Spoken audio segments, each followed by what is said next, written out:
Habang nagbaktas ko sa SM, naitulo ka bata nin doon sa kuha. Nang hangyo, napakanon sila kay guto na daw kaayo. Muna perting di paya nila. Unya, habang naglakaw may pasulod sa SM kay istorya to isa ka bata na nagikan ba dyan may Victoria sir baktas may padulong SM mo nang gutom kayo.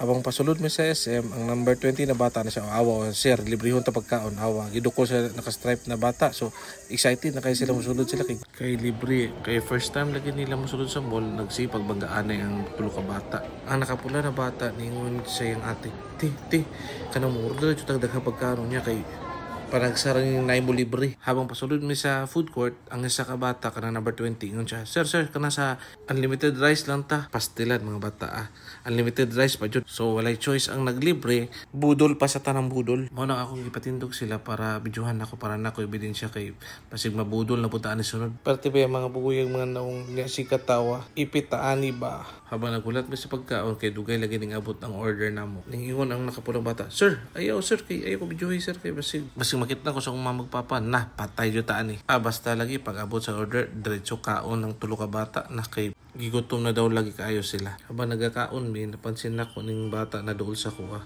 Pati bukog kaunon. Mao nang partidong na akong luuyan nila kay gigutom jud kaayo sila. Mao na kung makita nyo ni mga bata sunod palihog ko at timan na kay luoy ba kay mga bata. Hangtod rin na lang sa Santos nagmamahal, maalaala mo kaya.